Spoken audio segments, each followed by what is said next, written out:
ምንድነው የሆነው? እትዬ ይቅርታ አድርጊልኝ። ከየት ነው ያመጣሽው? እትዬ ይቅር በይኝ እባክሽ። ይቅርታ ጠይቂኝ። የምጠይቅሽን ብቻ መልሽልኝ። ከየት ነው ያመጣሽው? እኮ ከዚህ ቤት ወጥተሽ አታውቂም። ከየት ነው? ከማን? እትዬ ልነግርሽ አስቤ እኮ ነበር፣ ግን ወይኔ ወጥሮ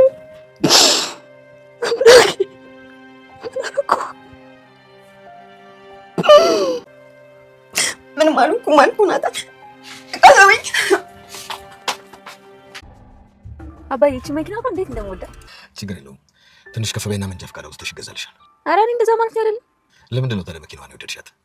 ያው እዚህ ስገባ አባዬ ብዬ ስለመጣራ ነው። ደረጀ ብትኝ ምን አባዬ እንዳልሽኝ አድርጌ ነው የምቆጥረው። አይ የማይመስል ነገር ነው አባዬ። አባዬ ነው አለቀ። አንድ ቀን እንደ ልብሽ አባዬ ብለሽ የምትጠሪበት ቀን ይመጣል። እማዬ የምልበት ቀን፣ እሱን ቀን ይመጣል። እናቴ በይወዳለች እንዴ አባዬ? ይሄ ብቻ ነገር ስለይቹ አላውቅም። አይ ዳጣ ቴሌግራም ሰው ስለማትገባ አታየው። እናንቺ እንዴት አየሽ? አይ ዳጣ እኔንም እኮ ላስገባሽ ብሎኝ ነበር። ምንድን ነው ያስጨነቀሽ? እንገረዳር አሁን ንገሪኝ እንዴ። እኔ እና አንቺ ተነጋግረን ያልፈታነው የቤታችን ችግር አለ። ሱሳ እየጠበኩሽ ነው። ንገሪኛ። ሰላም ምን ማለት?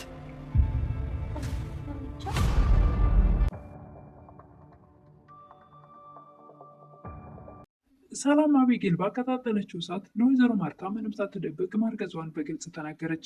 ወይዘሮ ማርታም እጅግ በጣም ትደነግጣለች። ከየት አመጣሽው? ከዚህ ቤት ወጥተሽ አታውቂ? ከማን የተረገዘው? ራሷን ይዛ ጭንቅላቷን ይዛ ወይዘሮ ማርታ የምታደርገውን የምትሰራውን አታ እያለቀሰች ሰላምን ከማን እንዳረገዘችው እንዴት ነግራት እየጠየቀቻት፣ አቢጌልም እናቷ አባቷን እንድትጠራጠረው ከማድረግ ወደኋላ አትልም። አቶ ደረጀም ሰላም እርጉዝ መሆኗን ሰምተዋል። እሳቸውም በጣም ደንግጠዋል።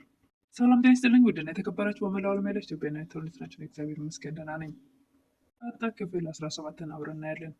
የባለፈው ክፍል አቢጌል ለእናቷ ሰላም እርጉዝ ናት ብላ ተናግራ እሳቸውም ለማጣራት ሰላምን እየጠየቋት ነበር ቪዲዮ ያለቀው። ሰላምም ተጠርታ ወይዘሮ ማርታ ፊት ቁማ ምንድን ነው የሆነው? እንዴት እስከዛሬ አላየሁሽም? እያለች ወይዘሮ ማርታ እሷን በፍርሃት በመንቀጥቀጥ ላይ ሆና ሰላምም አንገቷን ደፍታ አቢጌልም አያት አይደል አንገት ደፊ ሀገር አጥፊ እያለች ነገር ስታቀሳሰር ነበር። ወይዘሮ ማርታም ልጃቸውን ውጭልኝ ከዚህ። እሳቸውም ግራ ተጋብተው ከየት ነው ያመጣሽው? ከዚህ ቤት ወጥተሽ አታውቂ? በማለት በመፍራት በመንቀጥቀጥ እጅግ ግራ በተጋባ ሁኔታ እየጠየቋት ነበር። በተደጋጋሚ ከየት ነው ያመጣሽው? አንቺ እኮ ከዚህ ቤት ወጥተሽ አታውቂም፣ እባክሽ ይቅርታ ሳይሆን የምጠይቅሽ መልሽልኝ እያለች ነበር። ሰላምም እትዬ ይቅርታ አድርግልኝ፣ እኔ እኮ ልነግርሽ ነበረ። ወይዘሮ ማርታም ልነግርሽ አስቤ የሚለውን ቃል ስትሰማ በጣም ትረበሻለች። ሰላምም ልነግርሽ አስቤ ፈርቼ ነው በማለት አንገቷን ደፍታ እሳቸው ፊት ትቆማለች። እሳቸውም ወይኔ ጉዴ እያሉ ግራ ተጋብተው ጭንቅላታቸውን እጃቸውን ጭንቅላታቸው ላይ አድርገው በጣም በመጨነቅና እንባቸውን በማፍሰስ ወይና ተረጋግተሽ ንገሪኝ እያሉ ነበረ። ልጃቸውንም አንቺ ከዚህ እንዳላይሽ ጥፊልኝ ይላሉ። ወይዘሮ ማርታም ልጃቸውን ወይኛ መሆኗን እንደሚያውቁ ከዚህ ጥፊልኝ ብለው ልጃቸውን ካባረሩ በኋላ ሰላምን እባክሽ ሰላም አብረን ባሳለፍናቸው ጊዜ አብረን በበላነው በጠጣነው መጠጥ አብረን ብዙ ጊዜ ያሳለፍነውን ሁሉንም ደጉንም ባሳለፍናቸው ጊዜ ሆንብሽ ያለውን ነገር በግልጽ ንገሪኝ። ተደጋጋሚ ከማን ነው እያሉ መጠየቃቸውን ቀጥለው ነበር። ሰላምም የሆነ ዘዴ ፈጥራ እትዬ አንቺ አታውቂውም፣ በስልክ የሚያወራኝ ልጅ ነበረ፣ እናንተ በሌላችሁበት ቤቱ ሂጄ ነው ይሄ ነገር የተፈጠረው። ወይዘሮ ማርታይን ስትሰማ እፎይ ትላለች። አቤቱ ፈጣሪ ይቅር በለኝ ስንቱን አሰብኩት ብላ ሰላም እግር ስር ትንበረከካለች። ቤቱ ፈጣሪ ስንቱን አሰብኩት ይቅር በለኝ ይላሉ ወይዘሮ ማርታ። ሰላምም ባደረገችው ነገር ያደረገችው ወይም ደግሞ የተናገረችው ነገር እውነት ስላልሆነ በጣም ተሳቃ እጇን አፏ ላይ ጭና በእንባ ትታጠብ ነበር። ወይዘሮ ማርታም በዚህ ደቂቃ ውስጥ ስንት ነገሮችን አሰብኩ አቤቱ ፈጣሪ ይቅር በለኝ በማለት በተደጋጋሚ ፈጣሪያቸውን ይቅርታ ከጠየቁ በኋላ ሰላምን በፈገግታ አይዞሽ አትጨናነቂ፣ ስንት ዘመኖችን አብረን አሳልፈንን አይደል? ደግሞ ልጁን ታስተዋውቂንና ትንሽ የቀለበት ፕሮግራም አድርገን ልጁም ደግሞ ድቃላ እንዳይባል አባት አልቦ እንዳይሆን በአባት እንዲያድግ እናደርጋለን እያለች ሰላምን እያረጋገቻት ነበር። ሰላምም ደግሞ አባቱ በግልጽ የማይነገርና ለወይዘሮ ማርታ ልታስተዋውቀው የማትችለው አባት ስለሆነ በጣም ተጨንቃ እያለቀሰች እያነባች ነበር። ወይዘሮ ማርታም ነገሩ ያልገባቸው እሷ ያለችው ነገር እውነት ስለመሰላቸው አይዞሽ እንዳትጨናነቂ እዚሁ ትውልጃለሽ እያሏት ነበር። በተደጋጋሚ አይዞሽ በቃ እድርሻለሁ፣ ልጁንም እዚሁ ትወልጃለሽ እያሉ ነበር ወይዘሮ ማርታ። ሰላም ግን በውስጧ ያለው የተደበቀው ነገር ስላስጨነቃት በጣም እያዘነችና እያለቀሰች ነበር። ወይዘሮ ማርታም ከዚህ በኋላ ደግሞ ከባባድ ዕቃ እንዳታነሺ እሺ፣ አይዞሽ፣ አትጨናነቂ፣ እዚሁ እንደርሻለን እያለች በተደጋጋሚ ሰላምን ትነግራታለች። ሰላም እንደውም የእሳቸው እንደዚህ ማለት የባሰ አስጨነቃት። ማርታም ሰላምን በቃ ሂጂና ክፍልሽ አረፍ በይ፣ ካሁን በኋላ በጭራሽ ከባባድ ዕቃ እንዳታነሺ እያሉ በተደጋጋሚ ከነገሯት በኋላ እሷ ወደ ክፍሏ ሳይሆን ናታን ክፍል ሄዳ ስቅስቅ ብላ ታለቅስ ነበር። በውስጡ ያመቀችው ነገር እያስጨነቃል ነው። ሰላም ከአቶ ደረጀ ዳጣን ወልዳለች። አሁን ደግሞ ድጋሚ ሁለተኛ ልጅ ከአቶ ደረጀ ተጸንሷል።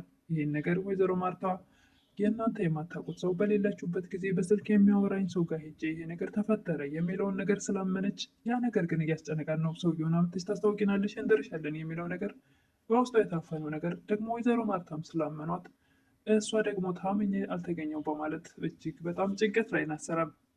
ሰላም ዳጣ እሷ ልጅ መሆኗን አላወቀችም። አቶ ደረጀ ብቻ ናቸው የሚያውቁት ይሄን ነገር።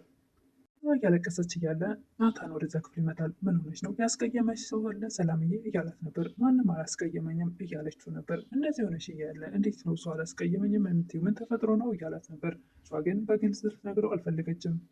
ናታን ምን እንደተፈጠረ ሰላም በተደጋጋሚ ጠይቃት ልትነግረው አልፈለገችም። እንደውም በቃ ምንም አልሆንኩም በቃ ተወኝ ብላ ጥላው ከክፍል ትወጣለች።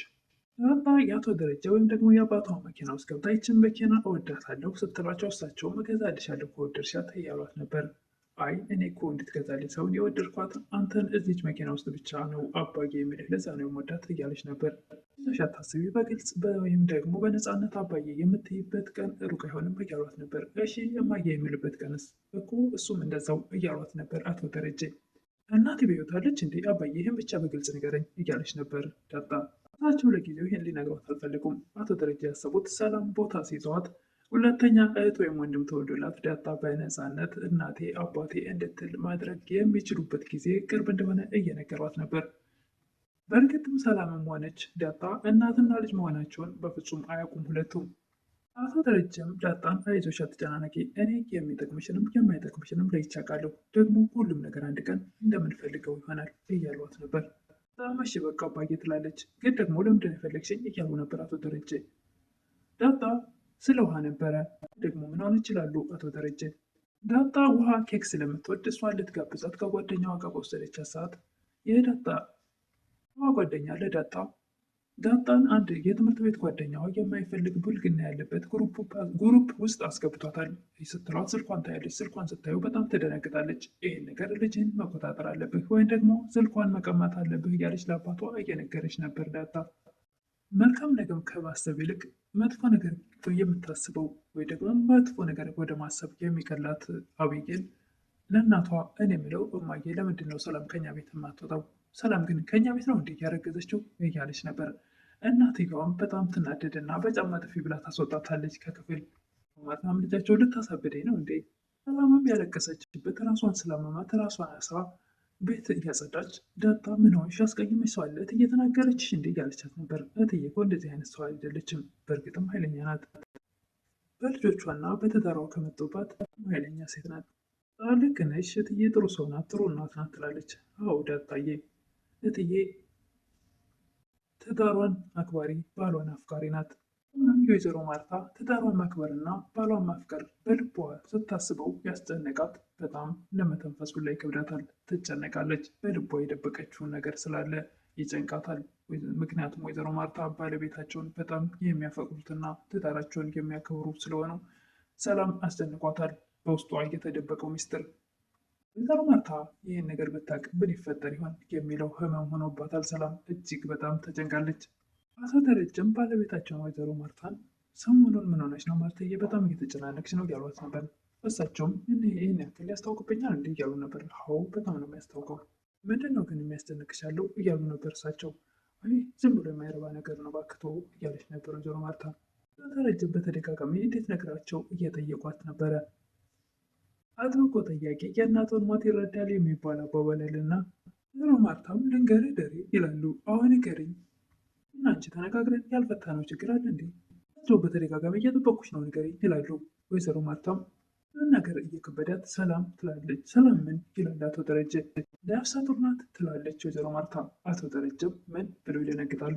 እንግዲህ የሰላም ማርገዝ ሲሰሙ ምን እንደሚፈጠር ቶሎ ብለው ሰላምን ከዚያ ቦታ አግባብተው አውጥተው እንደፈለጉት ዳጣንም ከእናቷ ጋር አስተዋውቀው በነፃነት ትኖሪያለሽ ያሏት ቀን ደረሰ ይሆን? እሱን እንግዲህ በቀጣይ የምናይ ይሆናል። ለዛሬ ያለቀው እንግዲህ እዚህ ላይ ነው። ወይዘሮ ማርታ የሰላም እርግዝና ስትነግራቸው እሳቸውም ደንግጠው እዚህ ላይ ነው ቪዲዮ ያለቀው። አቶ ደረጀ ያሉት ወይ ደግሞ ለዳጣ ሲነግሯት የነበረው ቀን ደረሰ ይሆን ወይስ ምን ይፈጠር ይሆን? እሱን በቀጣይ የምናይ ይሆናል። ለምታበረታቱኝ እህቶቼ ምስጋና ከልብ ነው። አዲስ የሆናችሁ ደግሞ ሰብስክራይብ እያደረጋችሁ አበረታቱኝ እላለሁ። አመሰግናለሁ።